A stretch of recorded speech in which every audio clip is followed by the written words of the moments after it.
प्रिया की शादी होने वाली थी। कुछ देर पहले वो शॉपिंग करके आई थी। मम्मी ये देखना, जीन्स, ट्राउजर, कपड़े वगैरह।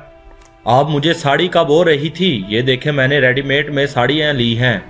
इन्हें बांधने की जरूरत नहीं, बस बक्सुआ लगाया और ये बांध जाती हैं। प्रिया इसमें तो घूंघट भी नहीं ले पाओगी। तुम्हारी सास तो देखने में पुराने विचारों वाली लग रही थी। कहीं उन्होंने ये सब पहनने को मना कर दिया तो?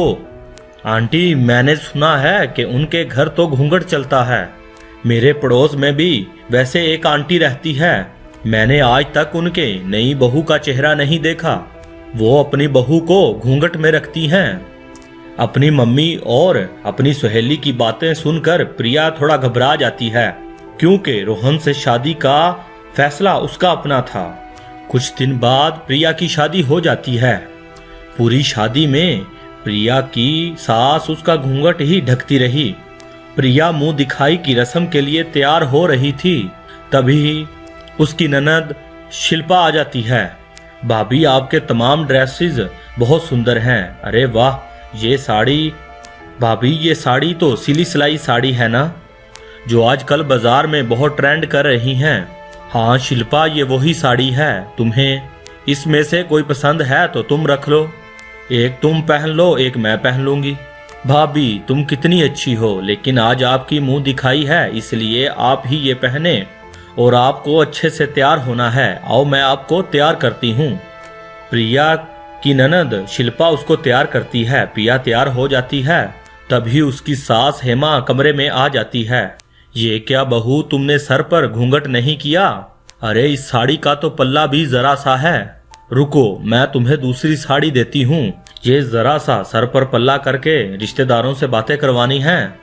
बेचारी प्रिया चुपचाप करके दूसरी साड़ी पहन लेती है और उसकी सास हेमा उसका लंबा सा घूंघट निकाल देती है।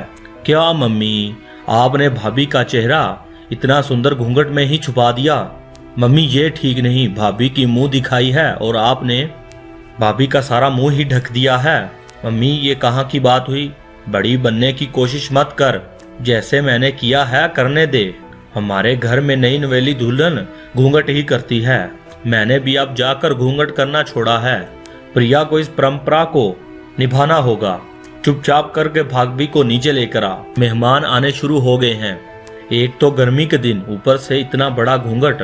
प्रिया तो परेशान होगी, वो पसीने से भीगी हुई थी।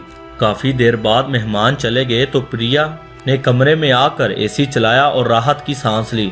भाभी, ये लो, मैं आपके लिए ठंडा ठंडा जूस लेकर आई हूँ। मैं जानती हूँ आपको मम्मी की वजह से कितनी परेशानी हो रही है। पता नहीं वो पुराने जमाने के रीति रिवाजों को आज के दौर में क्यों निभा रही हैं। ठीक है, थोड़ा घूंघट चलता है, लेकिन इतना बड़ा घूंघट नहीं किया जाता कि हवा तक भी न जाए। रुको प्रिया, मैं मम्मी से अभी इसके बारे में बात करता हूँ। रुको रोहन, मम्मी से कुछ ना बोलना। उनको लगेगा कि मैंने आपको कुछ बोला है। इसलिए ठीक है, जैसे चल रहा है मैं इसमें एडजस्ट कर लूंगी। प्रिया भाभी, आप कुछ देर के लिए एसी में सो जाओ, आपको आराम मिलेगा। आज मैं आपके शाम के खाने के लिए आपकी पसंद की चीजें बनाऊंगी। ठीक है, मैं बहुत किस्मत वाली हूँ कि मुझे तुम्हारी जैसी ननद मिली। Thank you so much. मैं इस घर में अपने आप को बहुत अकेलापन महसूस कर रही थी, लेकिन तुम मेरे साथ हमेशा एक बहन की तरह खड़ी रहती हो। इतना कहकर प्रिया शिल्पा को अपने गले लगा लेती है। अब तो अक्सर ऐसा ही होता था कि प्रिया घर से बाहर जाए या घर में कोई भी आए तो उसकी सास हेमा उसका जल्दी से घूंघट आगे कर देती थी। प्रिया चुपचाप करके सब कुछ सहन कर रही थी, क्योंकि वो हेमा का बहुत सम्मान करती थी, रोहन से भी बहुत प्यार करती थी। इसलिए वो नहीं चाहती थी कि रोहन और उसकी सास हेमा में उसकी वजह से कोई झगड़ा हो। मम्मी, मनाली में बहुत ठंड होगी, आप और शिल्पा अपने गर्म कपड़े जरूर रख लें। कितने सालों बाद हम एक साथ घूमने जा रहे हैं। ये सारा क्रेडिट प्रिया भाभी को जाएगा। शिल्पा, इसमें कोई क्रेडिट की बात नहीं। सब साथ में घूमने जाएंगे तो सबको अच्छा लगेगा। इसलिए मैंने रोहन को चारों की टिकट बुक करने के लिए बोल दिया था। ये बहू भी कम चालाक नहीं है। खुद मलेशिया और थाईलैंड अगले महीने जाएगी और हमें सिर्फ मनाली ही घुमाने ले जा रही है। पता है, मलेशिया और थाईलैंड में घूंघट तो करना नहीं है। मैं होंगी तो इसको घूंघट करवाऊंगी, इसीलिए ये महारानी वहां अकेले जाएगी, इसलिए मैं भी कोई कम नहीं, मनाली घूमने के साथ साथ मैं इसका घूंघट भी करवाऊंगी। सुनो प्रिया बहू, ये ना हो कि मनाली घूमने जाओ तो तुम अपने जमाने की जीन और स्कर्ट्स रख लो, ऐसा नहीं चलेगा, साड़ियां ही रखनी है और घूंघट पूरा करना है। मम्मी कैसी बातें कर रही हो, मनाली में हमारी कौन सी रिश्तेदार हैं, अभी घूंघट करे, वहाँ तो कम से कम छोड़ दो। जगह बदलने से रीति रिवाज नहीं बदलते। मैंने जो कहना था मैंने कह दिया, या तो मैं अपना जाना कैंसिल कर देती हूँ, तुम तीनों चले जाओ। अरे नहीं शिल्पा, मैं घूंघट कर लूंगी, मुझे कोई परेशानी नहीं है। हाँ जी, आप जैसा कहेंगी मैं वैसा करूंगी, आप अपना सामान पैक कर लें। प्रिया इशारे से रोहन को भी चुप रहने के लिए कहती है। सब लोग मनाली घूमने जाते हैं।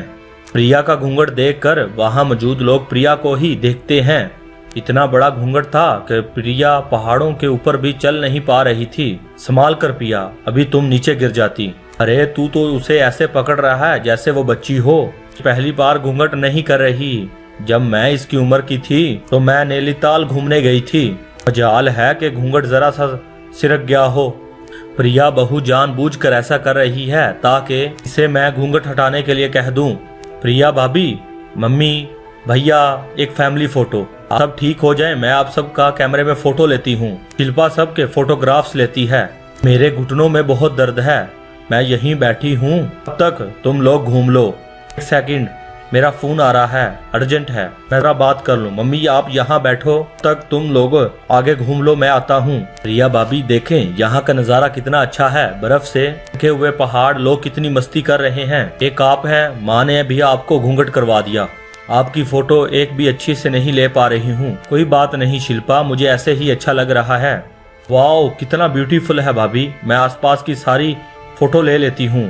शिल्पा का ध्यान फोटो खींचने पर था, पास के नजारों की फोटो लेने लग पड़ी। शिल्पा को पता नहीं चला कि पीछे खाई है, वो तो फोटो खींचने में मसरूफ थी। प्रिया का ध्यान शिल्पा की तरफ जाता है, वो चिल्ला पड़ती है, शिल्पा संभल कर, पीछे खाई है।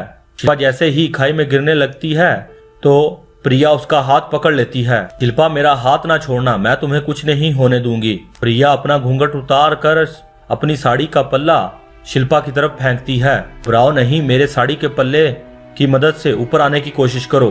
पकड़ लो साड़ी का पल्ला, पकड़ लो। भाभी मुझे बहुत डर लग रहा है। हाँ मैंने साड़ी का पल्ला पकड़ लिया है। शिल्पा आराम से मेरा हाथ पकड़ो, हाँ आ जाओ ऊपर। प्रिया शिल्पा को ऊपर ले आती है, तब तक वहाँ और लोग भी इकट्ठे हो जाते हैं, आपस में बातें करने लग पड़ते हैं। तो वही है जिसने कुछ देर पहले बड़ा सा घूंघट किया हुआ था। अपनी ननद को बचाने के लिए इसने अपना घूंघट उतार दिया। ननद की जान से थोड़ा था प्यारा ये घूंघट, इसकी साड़ी के पल्ले ने ही ननद की जान बचाई हो। हेमा और रोहन भी तब तक वहाँ पहुँच जाते हैं और लोगों की बातें सुन लेते हैं।